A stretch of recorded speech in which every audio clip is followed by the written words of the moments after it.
Hello dear students, welcome back to educational world of Odisha. तो educational world of Odisha YouTube channel तरफ मुझे आपको स्वागत जनाऊँगी। तो आज अच्छी सप्तम श्रेणी पिलामानकर MIL अच्छी। तो प्रीवियस क्लास रे रामायण कथा पढ़ाई तो तार क्वेश्चन आंसरटा ए क्लास रे हेनी आर क्लास रे आमर करा तो आज गोटे नुआ चैप्टर आरंभ हो गद्य विभाग सत्य पूजारी आचार्य हरिहर तांको विषय में पढ़ा जहाँ लिखिं विनोद कानूनगो। तो आम भिडटी आरंभ करूँ जदि आपण मैंने चैनल को नुआ विजिट कर तो आम चैनल वीडियो को लाइक कमेंट शेयर करूँ और आम चैनल को जदि सब्सक्राइब करना तेज सब्सक्राइब करना पाखे थी बेल आइकन दबाई ऑल नोटिफिकेशन ऑन कर दिंतु जहाँफल आम छाड़ुवा भिडियो मान सर्वप्रथम आप देखिपारे। तो सत्य पूजारी आचार्य हरिहर विषय को लिखिं किए ना विनोद कानूनगो। तांको विषय में जानिबा विनोद कानूनगो किए ना जड़े ओडिया साहित्य जड़े अनुवादक शिशु साहित्यिक और ज्ञानमंडल संकलक भाव सुपरिचित।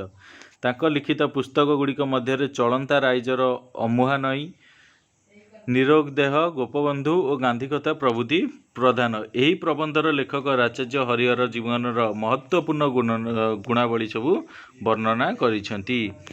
तो आम पढ़ा विषयटी आचार्य हरिहर विषय। तो स्टूडेंट्स भिडियोटी आरंभ करूँ जदि आपण मैंने किसी जानते आचार्य हरिहर विषय में निश्चित भाव में कमेंट सेक्शन में जनइबे। तो चलते भिडियोटी आरंभ करवा विषयटी को पढ़ा। आचार्य हरिहर तिरोधन में गोटे जुगर अवसान घटी जो मानू से 20-25 वर्ष बयस से मृत्युर प्रथम सप्ताह ही कुहाकुही होते यही लोक एत बड़ थिला आंबे मैंने तो जापर नथिलु।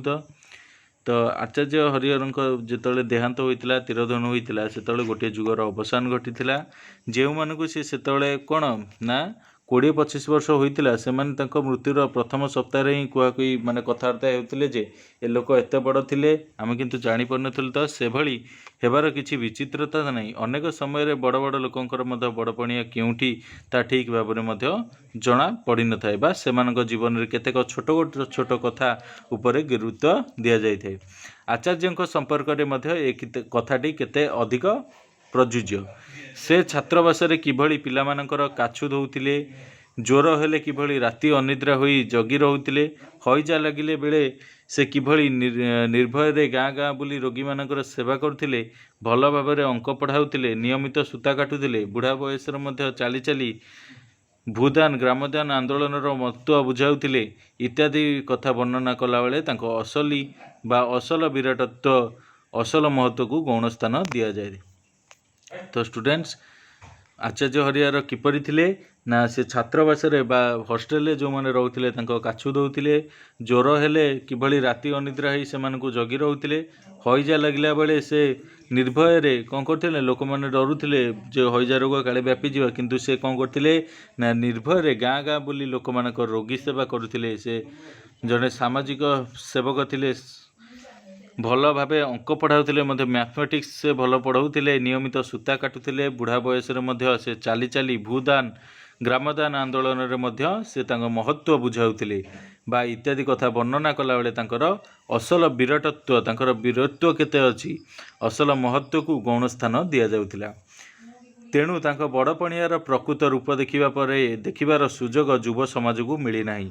से भल इंग्राजी व्याकरण खंडे लिखिथिले और तार पुनर्मुद्रण 60 थर हो सारानी बोली कहला बेले आम कथा उपरे आमे जेते गुरुत्व आरोप करूँ भारतर स्वाधीनता संग्राम रे सेतबेले कौन ना जितेबाला 1930 रे प्रथम आईन अमान्य आंदोलन होता आचार्य हरिहर ही ओडिशार प्रथम सेनापति भाव में इंचुड़ी लवण क्षेत्र में आईन अमान्य करी बंदी होते जी कि थे ओडिशार प्रथम केते मसीह ना 1930 मसीह जो आईन अमान्य आंदोलन होता प्रथम आईन आंदोलन होता अमान्य आंदोलन से आचार्य हरिहर जड़े प्रथम ओडिशार थिले जी कि सेनापति भाव में इंचुड़ी लवण क्षेत्र में आईन अमान्य करी बंदी होते बोली कहवाक भूली जाइए लेखक कहते।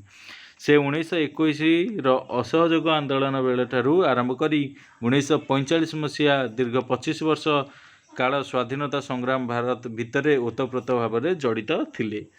हरिहर जे दिने समाज कागजर संपादक थिले एकथा कहला बेलू आज अनेक नुआ भली लगे। हरिहर आचार्य हरिहर से जड़े से दिने कौन थे ना समाज कागज जो समाज पेपर रही तार संपादक थिले। ଓଡ଼ିଶାର ବିଂଶ ଶତାବ୍ଦୀ ଆରମ୍ଭରେ ସେ ଥିଲେ ଜଣେ ଅଦମ୍ୟ ସାହସୀ ସଂସ୍କାରକ। ସେଥିପାଇଁ ଉତ୍କଳମଣି ଗୋପବନ୍ଧୁଙ୍କ ଭଳି ମଧ୍ୟ ସେ ବହୁ ନିର୍ଯାତନା ଭୋଗିଛନ୍ତି। ପୁରୀ ଜିଲ୍ଲାର ସାକ୍ଷୀଗୋପାଳ ବା ସତ୍ୟବାଦୀ ଗୋଟିଏ ପ୍ରସିଦ୍ଧ ତୀର୍ଥସ୍ଥାନ।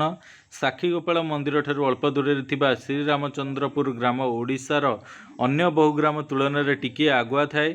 ମହାଦେବ ବ୍ରହ୍ମାଙ୍କର ସେ ଅଞ୍ଚଳରେ ବେଶ୍ ଖାତିର। 1879 ମସିହାରେ ତାଙ୍କର ଯେଉଁ ପ୍ରଥମ ପୁତ୍ର ଜାତ ହୋଇଥିଲା ତା ନାମ ଦିଆଯାଇଥିଲା ହରି। ପିଲାଟିକୁ ଯେତେବେଳେ 4-5 ବର୍ଷ ବୟସ ସେତେବେଳେ ମା ମରିଯାଇଥିଲେ। ମହାଦେବ ବ୍ରହ୍ମାଙ୍କର ବୟସ ଅଳ୍ପ ଥିଲା। ସେ ଆଉଥରେ ବିବାହ କରିଥିଲେ। ସାବତ ମା ଏଭଳି ଯତ୍ନରେ ପାଳିଲେ ଯେ ପିଲାଟି ଅନୁଭବ କଲା ଯେ ସେ ଯେପରିକି ତାର ମା ମରିନାହିଁ।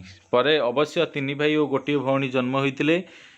ପଛ 3 ଭାଇଙ୍କ ନାମ ରାମ, ଗୋବିନ୍ଦ ଓ ଶଙ୍କର ରହିଥିଲା। ଭଉଣୀର ନାମ ଥିଲା ନିଶା। ହରିହରଙ୍କ ମୂଳଦୁଆ ଶୋଧ ଥିଲା ତାଙ୍କ ଛାତ୍ର ଜୀବନ ବେଳେ। ଠିକ୍ ଅଛି। ସେତିକିବେଳକୁ ମଜବୁତ ମୂଳଦୁଆ ନ ପଡ଼ିଥିଲେ ତା ଉପରେ ଦୀର୍ଘ 70 ବର୍ଷ ସେବା ସୌଧ ମୁଣ୍ଡ ଟେକି ଠିଆ ହୋଇ ପାରିନଥାନ୍ତା। ହାଇସ୍କୁଲରେ ପଢ଼ିଲା ଦିନୁ ହିଁ ତାଙ୍କର କ'ଣ ନା ମନ ଚାଲିଥିଲା ଲୋକହିତ କାର୍ଯ୍ୟ କରିବା ପାଇଁ। ସେ ଯେତେବେଳେ ହାଇସ୍କୁଲରେ ପଢ଼ିଲା ଦିନଠାରୁ ତାଙ୍କର ଲୋକହିତ କାର୍ଯ୍ୟ କରିବା ପାଇଁ ତାଙ୍କର ମନୋଯୋଗ ରହିଥିଲା। କାହାର ରୋଗ ହେଲେ ସେବା କରିବା, ଲୋକ ଅଭାବରେ ପଡ଼ିଲେ କ'ଣ ମଡ଼ା ଉଠାଇବାରେ ସାହାଯ୍ୟ କରିବା, ଲୋକ ଅଭାବରେ ପଡ଼ିଲେ ଗାଁ ସ୍କୁଲ ପାଇଁ ଛଣ ବାଉଁଶ ସଂଗ୍ରହ କରିବା ଓ ଗାଁ ଲୋକଙ୍କଠାରୁ ପାଠ ପଢ଼ାଇବା ଇତ୍ୟାଦି କାମ ସେ ଅଳ୍ପ ବୟସରୁ ହିଁ କରିଥିଲେ। ସେବା ହିଁ ଥିଲା ତାଙ୍କର ସହଜାତ ଗୁଣ। ସେ ନିଆଁରେ ଗୁରୁ ଗୋପବନ୍ଧୁଙ୍କ ମଝିରେ ମଝିରେ ବରାବର ଉତ୍ସାହ ଘିଅ ଢାଳିଥାନ୍ତି। ତେଣୁ ତାହା କେବେ ହେଲେ ଲିଭି ଯାଇ ନଥିଲା। ବିପ୍ଳବୀ ହରିହରଙ୍କୁ ଯେତିକି ଲୋକ ଜାଣନ୍ତି, ସଂସ୍କାରକ ଆଚାର୍ଯ୍ୟଙ୍କ କଥା ଭାବି ସେତିକି ଲୋକ ଧନ୍ୟ ବୋଲି କହିଛନ୍ତି। ଶିକ୍ଷକ ହରିହରଙ୍କୁ ତାଠାରୁ ଅଧିକ ସଂଖ୍ୟକ ଲୋକ ଓଡ଼ିଶାରେ ଜାଣନ୍ତି। ଆଜି ଓଡ଼ିଶାରେ ଯେଉଁ କୋଣକୁ ଯାଅ ଦେଖିବ ସେଠାରେ ଆଚାର୍ଯ୍ୟଙ୍କର ଛାତ୍ର ରହିଛନ୍ତି। ସେ କେବେଠାରୁ ପାଠ ପଢ଼ାଇଲେ ବୋଲି ପଛକୁ ଚାହିଁଲେ ସେ ଯେପରିକି ଆଖି ଯାଏ ନାହିଁ। ଅଳ୍ପ ବୟସରେ ଛାତ୍ର ହୋଇ ସେ ଗାଁରେ ଥାନ୍ତି। ରାତ୍ରିରେ ଗାଁର ନିରକ୍ଷର ଲୋକଙ୍କୁ ପାଠ ପଢ଼ାଇଥାନ୍ତି। ଘରକୁ ଫେରିଲା ବେଳକୁ ଡେରି ହୋଇଥାଏ। ପିଲା ଲୋକ କେଉଁଠି କ'ଣ କରୁଥିବ ବୋଲି ଭାବି ତାଙ୍କ ମା ଶ୍ରଦ୍ଧାଦେବୀଙ୍କ ମନରେ ଥରେ ଥରେ ଆଶଙ୍କା ମଧ୍ୟ ଉପୁଜୁଥାଏ। କିନ୍ତୁ ହରି ଏଭଳି ଗେହ୍ଲା ହୋଇଥିଲେ ଯେ ସେ ତାକୁ କିଛି କୁହନ୍ତି ନାହିଁ। ଦିନେ ମା ପଚାରିଲେ, ଏତେ ଡେରି ଯାଏ କେଉଁଠି ରହୁଛୁ? ଏତେ ଲୋକଙ୍କୁ ପାଠ ପଢ଼ୁଥିବା କଥା ଶୁଣି କହି ପକାଇଲେ, ଆରେ ପୁଅ, ମୋତେ ଟିକିଏ ଅକ୍ଷର ଶିଖାନ୍ତୁ ନାହିଁ। ସେହିଦିନଠାରୁ ସେ ମାଙ୍କର ଶିକ୍ଷକ ମଧ୍ୟ ହୋଇଥିଲେ। ସେହି କାଳରୁ ଆମେ ଯଦି ଚାଲି ଆସିବା 1945 ମସିହା ବ୍ରହ୍ମପୁର ଜେଲରେ ବନ୍ଦୀ ଯୁଗ ପର୍ଯ୍ୟନ୍ତ ବରାବର ଲକ୍ଷ୍ୟ କରିବା ଯେ ସେ ଶିକ୍ଷକତା କେବେ ଛାଡ଼ି ନାହାନ୍ତି। ତ ଷ୍ଟୁଡେଣ୍ଟସ୍, ଆଜି ତ ସମୟ ଆସିଲାଣି ଭିଡ଼ିଓଟିକୁ ଏଇଠି ରଖିବା। ତ ନେକ୍ସଟ କ୍ଲାସ୍ରେ ଆଉ ଯେଉଁ ଲାଷ୍ଟ ପାର୍ଟଟି ଆମର ରହିଛି ଆଉ ଗୋଟିଏ ପାର୍ଟରେ ଆମେ ପଢ଼ିଦେବା ଏତିକ ବିଷୟ। କୌଣସି ଅସୁବିଧା ନାହିଁ। ତ ନେକ୍ସଟ କ୍ଲାସ୍ରେ ବାକି ସବୁ ବିଷୟ ଆମେ ପଢ଼ିବା ଏବଂ ଜାଣିବା। ତ ଏଇ ଭିଡ଼ିଓ ମଧ୍ୟରେ ଆପଣମାନେ ଯାହା ବି ପଢ଼ିଲେ କ'ଣ ବୁଝିବାକୁ ପାଇଲେ ସେ ବିଷୟରେ ନିଶ୍ଚିତ ଭାବରେ ଆମକୁ ଜଣାଇବେ। ଏବଂ ଯଦି ଆପଣ ଚ୍ୟାନେଲକୁ ଆପଣମାନେ ବର୍ତ୍ତମାନ ଯାଏଁ ସବସ୍କ୍ରାଇବ୍ କରିନାହାନ୍ତି ତେବେ ସବସ୍କ୍ରାଇବ୍ କରିନିଅନ୍ତୁ। ପାଖରେ ଥିବା ବେଲ୍ ଆଇକନ୍ ଦବାଇ ଅଲ୍ ନୋଟିଫିକେସନ୍ ଅନ୍ କରିଦିଅନ୍ତୁ, ଯାହାଫଳରେ ଆମ ଛାଡ଼ିଥିବା ଭିଡ଼ିଓମାନ ସର୍ବପ୍ରଥମେ ଆପଣ ଦେଖିପାରିବେ। ତ ଥ୍ୟାଙ୍କ ୟୁ ସୋ ମଚ୍।